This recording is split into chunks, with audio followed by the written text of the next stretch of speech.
Season's greetings. This is the Vessel Performance Info webinar, the importance of data quality in the era of ETS and FuelEU Maritime. Our sponsors today are Coach Solutions. Joining us as our guest speaker is James Undien, Naval Architect of Coach Solutions. He'll answer any questions you have later on if you leave them in the Q&A box. And here's Carl Jeffrey, founding editor of Digital Ship, to start the talk. Over to you, Carl. So today we're going to look at the challenge of gathering quality vessel performance data, particularly to meet FuelEU Maritime requirements. So with FuelEU Maritime, all the data you submit is going to be carefully scrutinized by an organization approved by the European Union. They're going to want to see all your bunker delivery notes and proofs of sustainability from your fuel deliveries and check that connects with the expected fuel consumption on board. And they're going to check how much fuel was consumed specifically during each voyage and each port stay. So if it's a voyage from outside the EU, then the regulations apply 50% to the voyage fuel and 100% to the port fuel. So they have to check exactly when the port call started. For example, if you report that all the port fuel was used by the main engine, that wouldn't make sense. And for tankers, an extra complexity is that ships can do ship-to-ship transfer of cargo, and that's not counted as a port call. And it's not just the owners and verifiers who are checking vessel performance data carefully. Charterers have started doing this as well. And incorrect reporting of events might mean your obligations are much less or much more than you thought they were. And you'll also have the effort of finding and resubmitting the right data. So digital tools such as those developed by Coach Solutions can make your life much easier, including sending data automatically to the verifying company with an API. Our speaker today is James Undien, a naval architect and performance manager with Coach Solutions based in Copenhagen.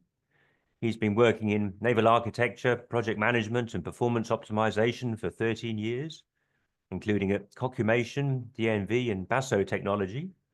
We're going to have a talk from James of about 30 minutes, then we'll take your questions. And I'd like to invite James to start the talk.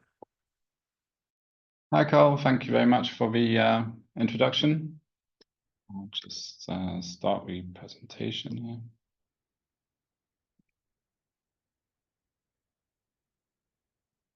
Yeah, that's fine. Hi, welcome to my webinar. Where I'll go through the importance of data quality in the new era of ETS and FuelEU reporting and compliance.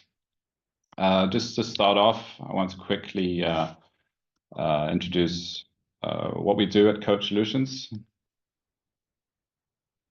So we were started in a big shipping house in Copenhagen and in 2011, and have since then been developing vessel performance and voyage optimization solutions for the tramp shipping industry, or mainly the tramp shipping industry. Since 2021, we're part of Kongsberg Digital, who we are continuously working with to develop digital solutions, which will meet the requirements of the continuously evolving and ever more complex world of shipping. Partially due to these new emissions regulations that are here and upcoming. We stand on three main product lines. Valid Data, which is our data platform, and we'll be focusing mainly on that today. It's basically how we collect the data from the vessels and implement a system of validations. And this is really the foundation of all the services to get quality data into the platform and for external parties such as verifiers. We also have our advanced voyage optimization platform. It's been constantly developed to make the lives of sailors and operators easier with various digital tools. And then we have a performance solution, which we've had since the beginning. It relies heavily on the top quality data together with established calculation methods and triggers to identify underperformance. And we work closely with our performance clients to identify action points which could improve the fuel efficiency of the vessels. So let's dive into today's core topic. the importance of data quality in the era of ETS and FuelEU Maritime. My name is James Undin. I'm a naval architect at Coach. I've been here for 2.5 years, working mainly in the performance department, but evolving into an emissions specialist as well. So looking at the evolution of noon reporting in general, but in this case for us, we started out collecting digital data from the vessels, mainly for performance monitoring with the owner and pool manager. Then came DCS and MRV, 2018-19, from DCS from the IMO, MRV from EU to collect voyage data, distances, consumption, port calls in the sense of MRV, to collect data in order to create new regulations from the authorities. To 2023, CII, Carbon Intensity Index, was introduced. This basically attracted more attention to the reporting and so on from the vessels, but there wasn't really any direct financial punch to this regulation, and it's honestly not the best way of measuring a vessel's performance, because it relies a lot on operations of a vessel. At the beginning of this year, ETS was implemented in the shipping industry in the EU, and immediately the interest of continuous validation and data quality increased dramatically, because it had a financial punch, and EUAs needed to be calculated and included in final hire payments from charterers to the owners. And then next year, only 3 weeks away, FuelEU, similar complexities on the reporting requirements and ongoing validations and so on as ETS, but the amount of unique fuel types will increase dramatically. And this has changed through the entire process. I haven't included it here, but the sulfur cap in 2020 introduced a number of new low sulfur fuel oils. Before then, it was mainly high sulfur fuel oil and MGO that was consumed on vessels. So you had 2 fuel types in most cases. That will increase dramatically next year. So you have to source the data and link consumption to individual BDNs, and in the case of biofuels, proof of sustainability.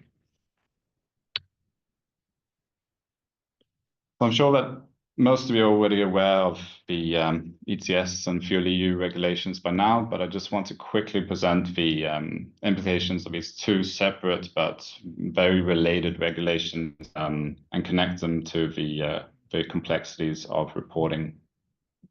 So what is ETS? It's the emissions trading system within the EU. So it's a cap and trade principle, and a fixed number of EUAs are released to in the EU industries and the shipping industry and so on per year. And this will align with the Fit for 55 initiative, which aims for a 55% reduction in CO2 emissions by 2030 compared with 1990 levels. Currently, 1 EUA costs about 68 euros, but this has fluctuated between 50 to 80 euros in 2024, and is expected to increase substantially within the next 5 years, possibly after a dip next year and so on. So what emissions are applicable to emission allowances? It's 50% of emissions on voyages to EU ports from outside the EU, and likewise from EU ports to outside the EU. And between EU ports, 100% of emissions is applicable to ETS, and while at EU berths. For each metric ton of emitted CO2, This year it's been 0.4 EUAs per ton of CO2. So it's been a bit of a phase in from 0.4 this year to 0.7 EUAs per CO2 ton next year, and then from 2026, 1 EUA per metric ton of CO2, because then it will also include methane and NOx emissions. So looking at pathways to lowering ETS cost, basically it's a consumption or CO2 tax. So the main way is just to lower your fuel consumption during the year. A big part of this is how you operate the vessels.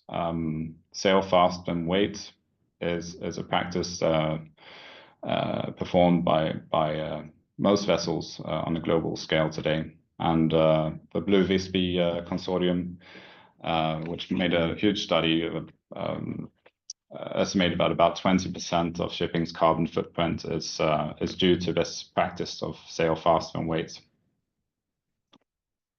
Of course, you have improved vessel performance, which will lower your emissions dramatically.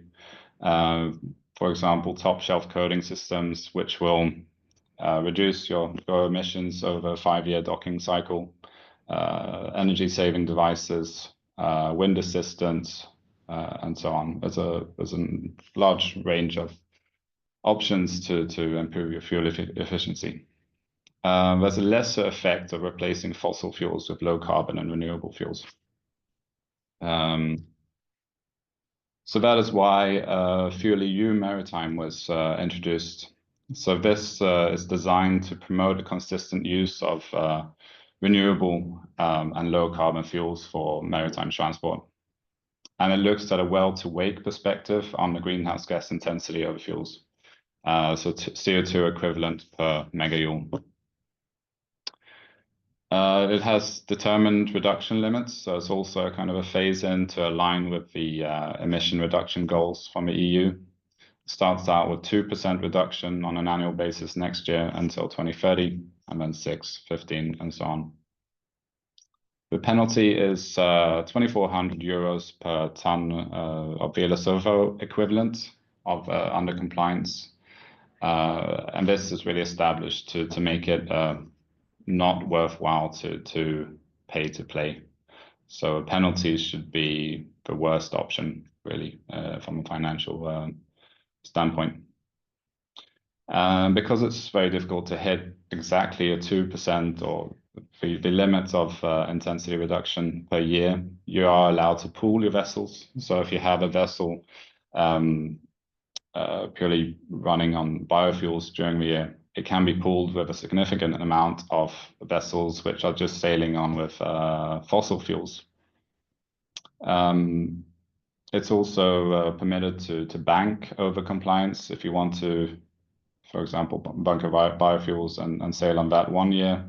It will you can bank it for the next year if you intend to run on fossil fuels, for example. And likewise, borrowing, you can borrow from expected over compliance.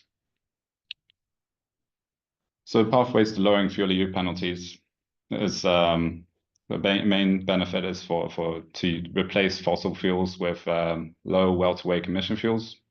And the max benefit is when there's a 100% factor. So it's between EU ports and during EU port calls.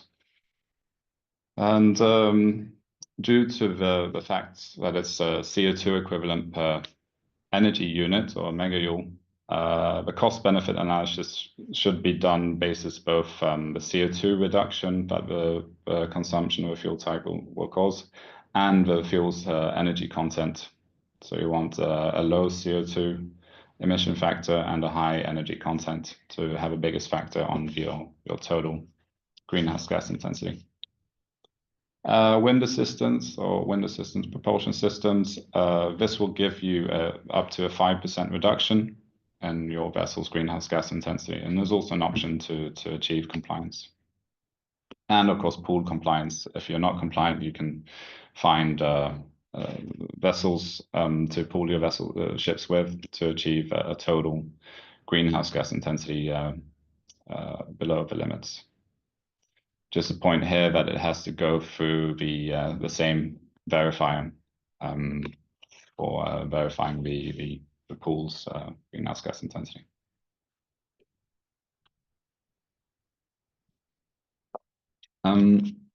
Just a comparison between ETS to illustrate the effect of these emissions. We can imagine a scenario in 2025 when a vessel consumes 1,000 tons of HFO applicable to EUAs and FuelEU penalties. The EUA cost here will be almost 142,000 euros, a price of 65 euros per EUA. FuelEU penalties will be around 58,500. So what if you lower the consumption by 10%? It'll just be a proportional reduction of your EUAs and FuelEU penalty savings. What happens if you replace 27 tons of HFO with pure biofuel? Then your EUA savings will also be proportional, 2.7%, but your FuelEU savings will account for 100% of penalties because you'll get under the limit.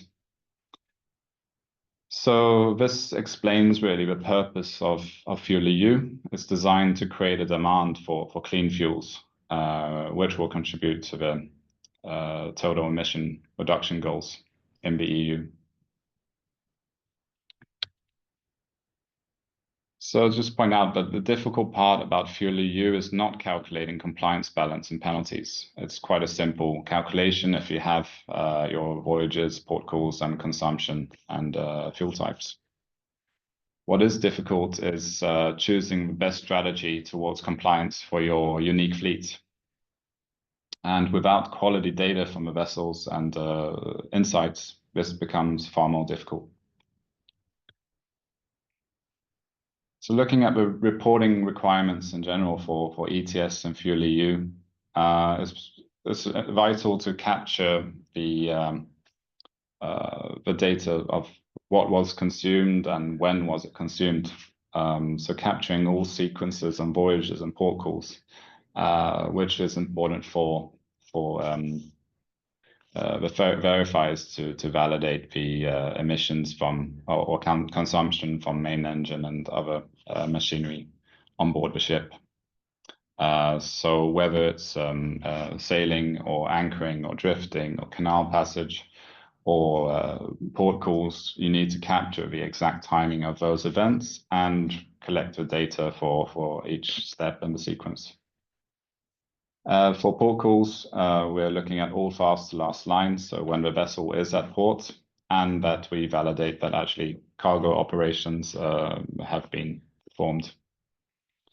Correct port reports reported is also essential for going through verifying that mistakes happen. So we check the AIS positions against the reported port.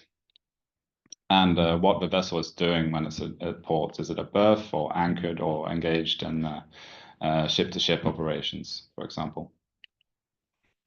And looking from a verifier's perspective, they because of the interest of ongoing validations and transferring the cost of EUAs from charterer to owner, they need to verify the data on an ongoing basis. So they introduced voyage level validations, which look at only the voyages and port calls in the EU to clear any validation errors.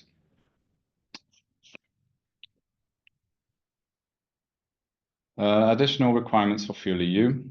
So now we're looking at the exact greenhouse gas intensity on each voyage and port call. It becomes even more important with what was consumed and when, and also because of the increasing amount of different fuel types, linking your fuel consumption to specific bunker and BDN number is essential, which is why DNV have introduced a BDN-based reporting, which we now align with our new reporting clients.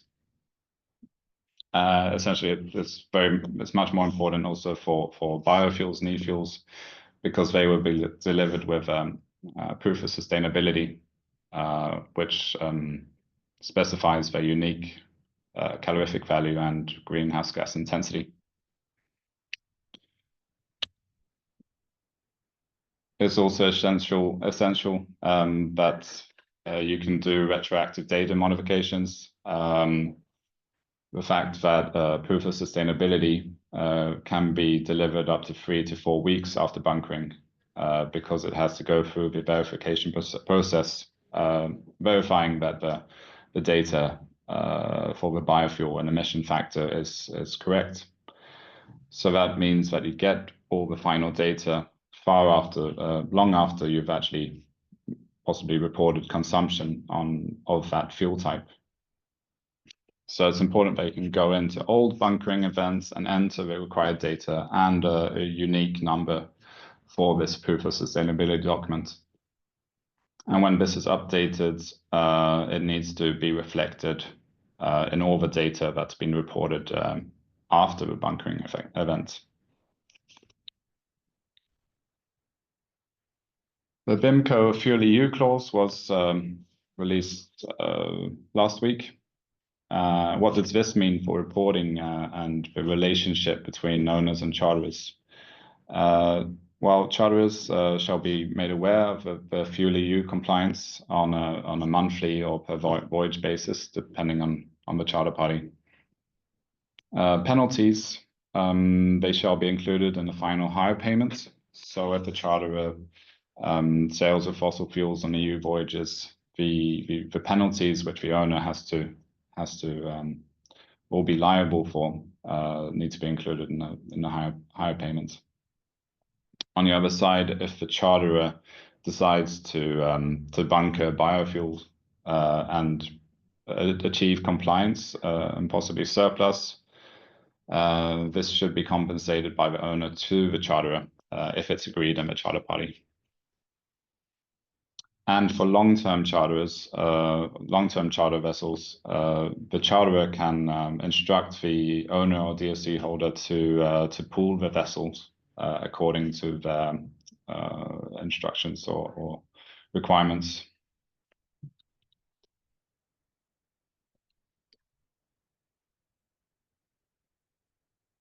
Why is the right kind of data so important? Well, looking at the consequences of poor data quality, the complexities of fuel reporting for new fuel types, which will come with FuelEU, will likely cause major issues if you don't have a quality reporting system in place with a rigorous number of validations. If not, it will end up with a large amount of issues found by verifiers, and the corrections that are needed will become more complicated with the new regulations and amount of fuel types to be reported. And the commercial aspect of that, both EUAs and FuelEU penalties shall be included in the final hire payment. Will often demand that the data is verified for the charter period, and any delays in that process will be costly and will cause declining trust between partners and owners and charterers. And all in all, choosing the right path for your vessels will likely have a financial impact, and insights into your data and getting the correct data from your vessels on an ongoing basis is essential to deciding a correct strategy. So what we do with our new reporting clients is basically continue the traceability of a chain of data from the source to consumption on board the vessels. We introduce BDN-based reporting, which as a start is a tank-based approach, so that we're looking at what is contained in each tank at any moment, and then the consumption is linked to the tank. And what happens in the tank, how you blend the fuels, whatever fuel type, or whether it's connected to BDN or proof of sustainability, it will be tracked in the back end. And when you report consumption from that tank, it will take the correct amount, for example, if it's a blend, and link it to the original reference and BDN number. It will also allow for retroactive data corrections. So if any mistakes have been made, if you need to enter new data for historical reports, then that can be done in the software, and the following data will be corrected. Looking at what we have in place for validation, the validation net that we provide, we have onboard clients with onboard validations, sanity checks, sequence checks to check that the sequence aligns with what's required by verifiers, cross checks between different reported values, and model checks. On the shore side, we collect AAS distance and positions and verify what's been reported by our vessels. And then if validation is triggered, these are automatically sent back to the vessel. If nothing's triggered, then it goes to Coach Online, where we also add another level of validations by checking for abnormalities and long-term reporting. And then from Coach Online, we provide the data to verifiers, voyage management systems such as IMOS, and public APIs if you have internal data storage systems and analysis tools. Looking at a possible effect of reporting errors, I have an example here of an Aframax tanker consuming 350 tons of HFO, fully loaded from Lagos to Helva in 2025. So the total cost of EUAs and FuelEU penalties amounts to 36,500 euros. However, during verification, it's discovered that the port call in Lagos was actually a ship-to-ship transfer outside of port limits. This does not count as a port of call in MRV reporting. So the entire voyage from Busan up to Lagos is also included and applicable for EUAs and FuelEU penalties. So a lack of insight in this example will lead to 100,000 euros more than you first expected based on initial reporting. Of course, this is a bit on an extreme example, but still these kind of reporting errors do occur, which can cause major issues into insights. What we also provide is in the platform, so even for charterers who aren't collecting data to verifiers, they can still collect the data reported in Coach and get a good overview of the ETS exposure for individual vessels, or however you want to set it up over a period, and which vessels you want to include in the ETS report. And this will soon be further developed for FuelEU compliance balance and so on. Needless to say, like valid data is I'm sure many of you know that this is vital for monitoring the performance of the vessels correctly, avoiding garbage in and garbage out. You can't use bad data quality and make analysis from that. And together with our accurate ship models, we can monitor the vessel's performance very well. And together with our clients, monitor or provide action points to lower the fuel consumption and advise on strategies for future emissions lowering. And through the valid performance, we collect or we build accurate fuel tables. So this is essentially needed for accurate voyage calculations, which will ultimately lower consumption, emissions, and penalties, especially considering avoiding the sail fast and then wait, arriving in a destination port at a specific time or within a laycan. To do this, you really have to have an accurate fuel model and accurate voyage calculations to minimize the risk.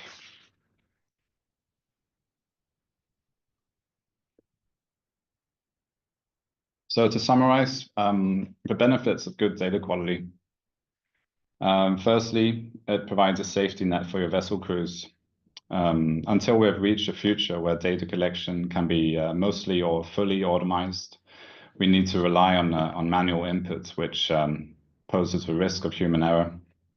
And what a good level of validation provides is that they are allowed to make mistakes without severe consequences, that they're notified immediately about the data errors and can correct it straight away. There'll be less effort and time spent on correcting historical reports, and this becomes even more complex with the introduction of e-fuels and biofuels. And a requirement for reliable performance monitoring and voyage optimization is good data. And then better insights into your penalty exposure or over-compliance is essential for strategy on FuelEU pooling and EUA purchases and so on.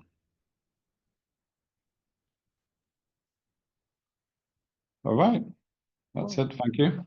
Oh, thank you. Thank you very much. Okay, well, we're open to your questions. Yeah, if you want to stop your screen sharing, I can see there's three questions coming up already. But just for me to start off with, what's the granularity of the reporting? I mean, it's so complicated because you've got reporting of different fuels, different consumers. I guess if you're getting data once an hour, that's quite a lot of data to deal with, even with data once an hour, is it? But that's probably not enough, is it? Yeah, well, for emissions verification, you need to basically issue a report on every step of a sequence. So the sailing passage, or when you arrive at anchorage, when you start drifting, or when you enter port, so that they can really validate the main engine consumption and machinery, that they really make sense for the operation in that period.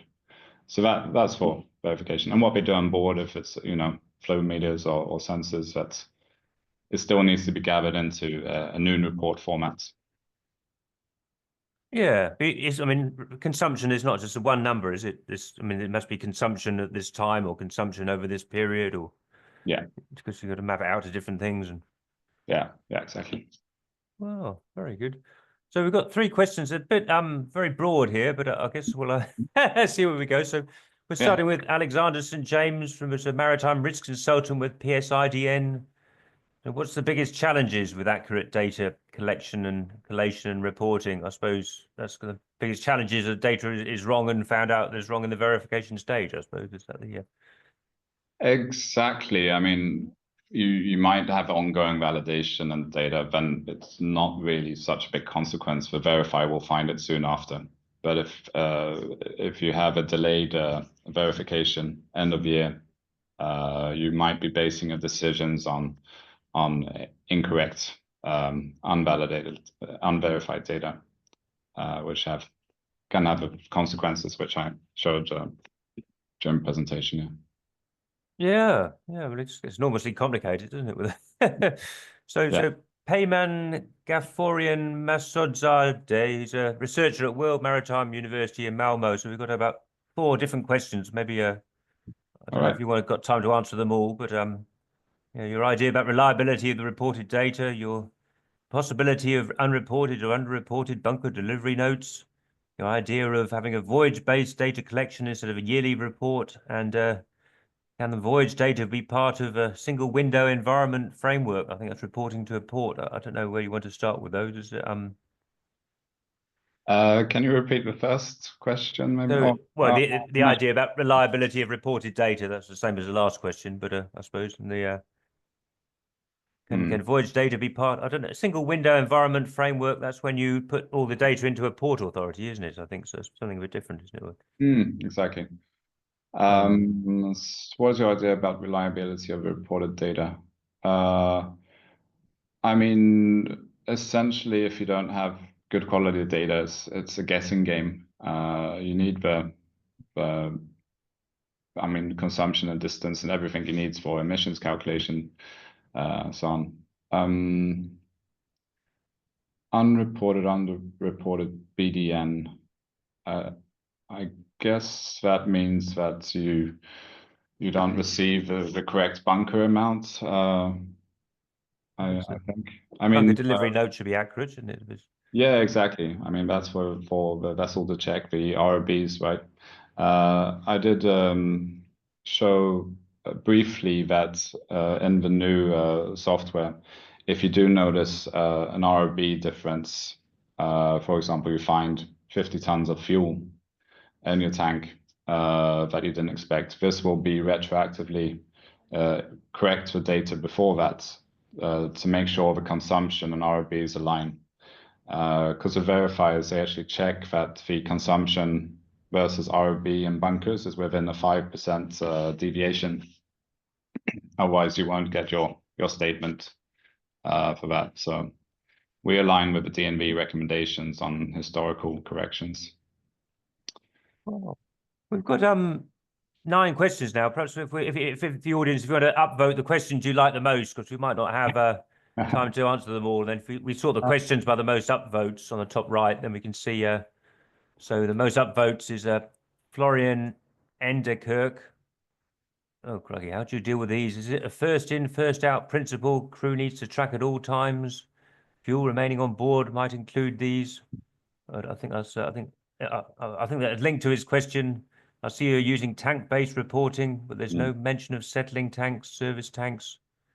I don't know if they're. No, I mean, service tanks, I mean, that fluctuates a lot, too much. It's basically coming from the source. It's the bunker tank through the settling tank. But I mean, as long as you track the source of the fuel, whether it goes through purifiers or settling tanks or service tanks, it's essentially going through the machinery, and not back. So it's enough just to track the source bunker tanks.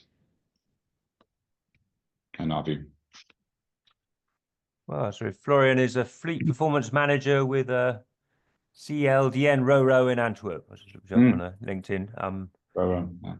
Okay, so Simonas Lignugaris, he's with Limarco. I think they're in Estonia. I think so he's asking, is there a difference between bunker delivery note based reporting and tank based reporting? I guess the BDN means it's provided by the bunker supplier, isn't it? Well, it's really what we're doing in the new reporting clients. So really not, but we think that tank-based reporting is really needed to achieve BDN-based reporting. Because if you have a mix of 2 BDNs mixed in one tank, you need, for the BDN-based reporting, you need to link consumption to both fuel types. So all the time you need to know which BDNs you have in each tank, so that when you report consumption from that tank, it links up, so we can transmit that to verifiers. So you know exactly what's being consumed on each day. So it's basically a way to achieve BDN-based reporting in a reliable way. It's tank-based. The BDN comes from the bunker supplier, but they don't care which tank it goes into. Is that? No, it's essentially what DNV have developed. It's a joint industry project to make it more efficient to link consumption from the vessels on each day with a specific BDN. And that BDN can be linked to, in turn, to proof of sustainability for biofuels. So you report like 20 tons of biofuel linked to this BDN in a specific noon report. And in turn, that can be linked to a proof of sustainability. Yeah.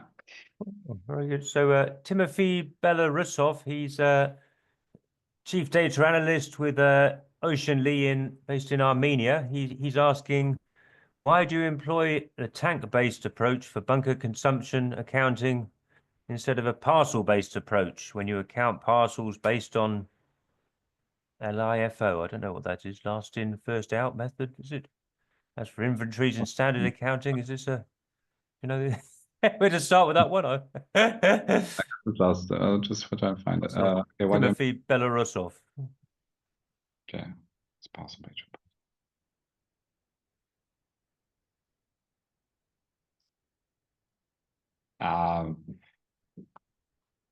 Maybe take the one offline afterwards, perhaps. Yeah, if you can contact me. Very good. So just remind the audience, you can tick the thumbs up button to say the questions you like the most, because we may not have time to answer all the questions, so nobody's thumbing up anything at the moment. So Panos Roussos is with Helicon Shipping Enterprises, DPA.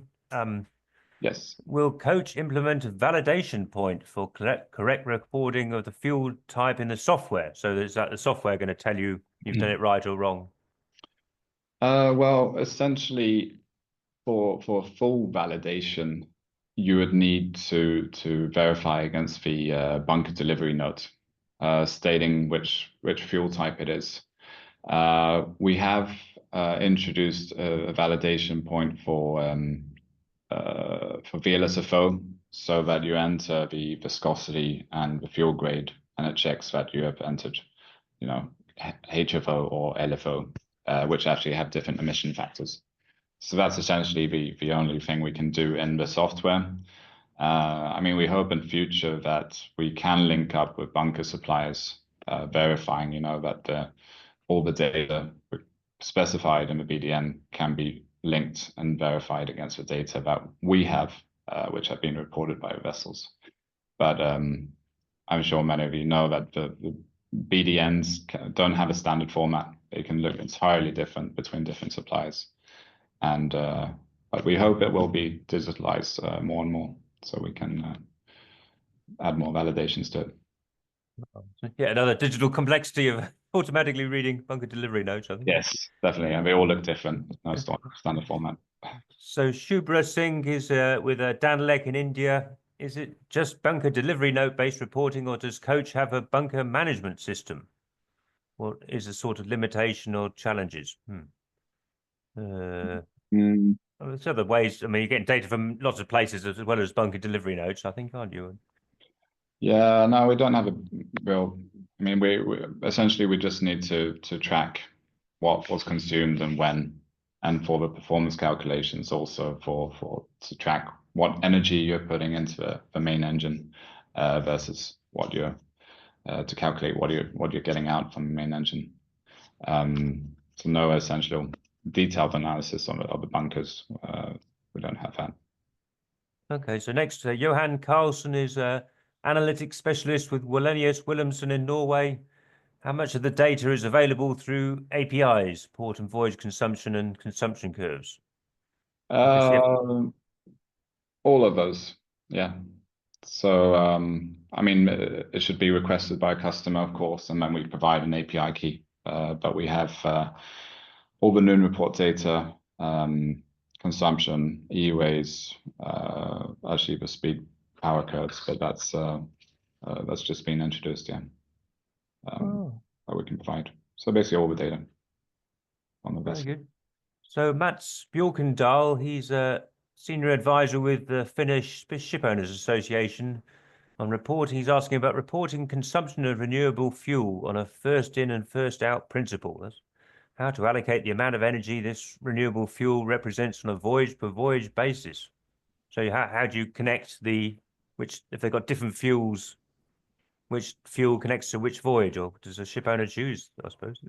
Yeah, I mean, basically, if you have a renewable fuel, say that you have a B30 bunkering, you need to separately report the VLSFO amount and the biofuel part, because it's only the biofuel part that is linked to the proof of sustainability. So you put that into the tank, kind of as a blend. So you have the two different fuel types, and then when you report consumption from that tank, it will link it to the part that's renewable fuel and the VLSFO. Basically splitting the consumption based on what's in that specific tank. Tough questions, but it's a tough subject, isn't it? So we're going to. I'm doing okay explaining in a good way. Yeah, very good. Well, we'll go to Chile now. So Juan Carlos Villarreal, I think he says readability. I think that means readability. What do you think about readability of actual performance tools which are taking in consideration historical data for results? But the problem is that historical data was not accurate in all terms. Not quite sure. Yeah, it really depends on the source of the data. I think if it comes from us, it will be reliable. But if it's the old way of reporting in Excel documents, it will definitely contain a lot of reporting errors. And measuring performance on that quality of data is really difficult. Oh. So Amit Kumar is CTO of a company called Zero Q in India. Why opt for a tank-based approach? If two batches of fuel are bunkered into the same tank, how would it provide clarity? What happens if accidental mixing with another batch occurs?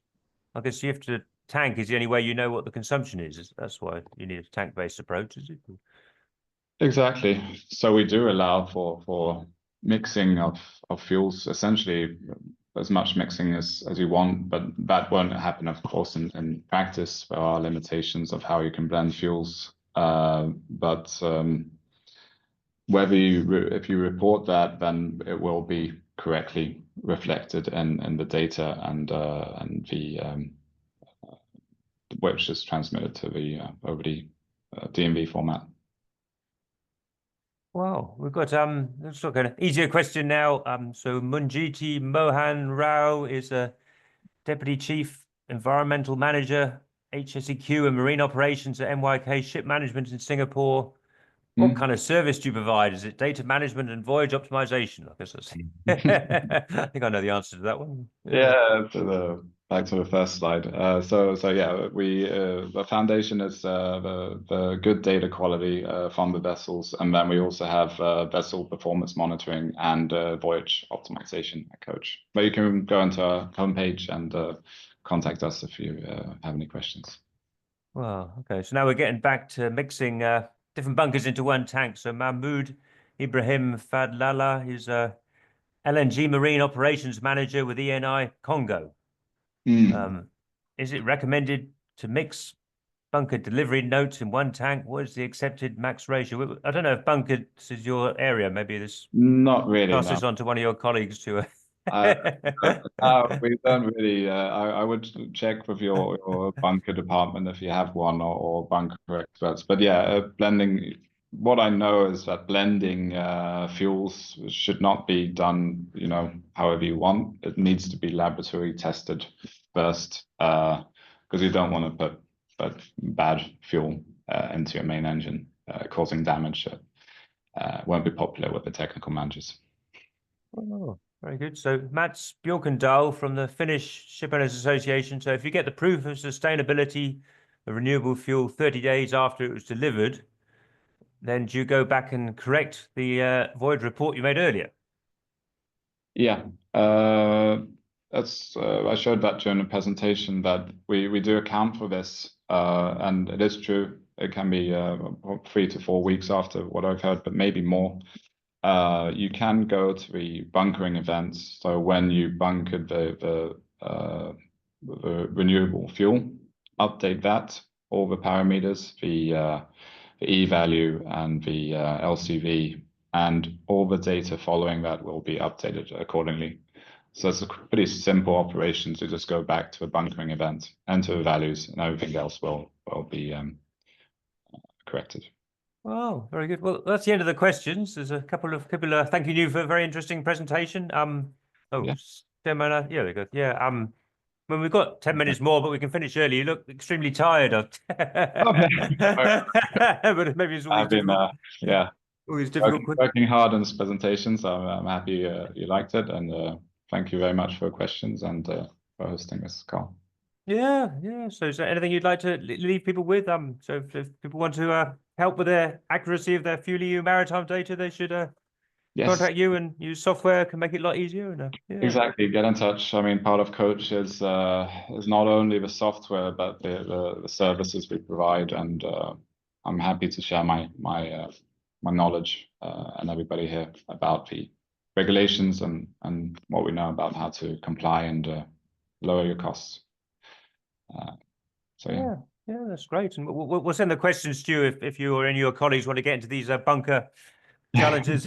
But I know Storm can, Geo is not a bunker company, so it's maybe a that's a new area, of course. Yeah. Yeah, well, that's great. Well, I think we can finish there, and yeah, thank you very much. I shall pass back to Farah for the closing words then. Cheers. Yeah, thank you. Merry Christmas. Oh. Oh. Thanks to our guest speaker, James Undien, Coach Solutions, and to our audience. You can check out the recording of this webinar on our YouTube channel. A link will be soon sent to you soon with contact details if you have any more questions. We will return in January with our digital ship webinar on better ways to use technologies to improve seafarer training and skill development, which you can book for on our website. From all of us at Vessel Performance Info and Digital Ship, have a wonderful festive season. Goodbye. Bye-bye. Cheers. Bye. Bye-bye. Thanks. Bye.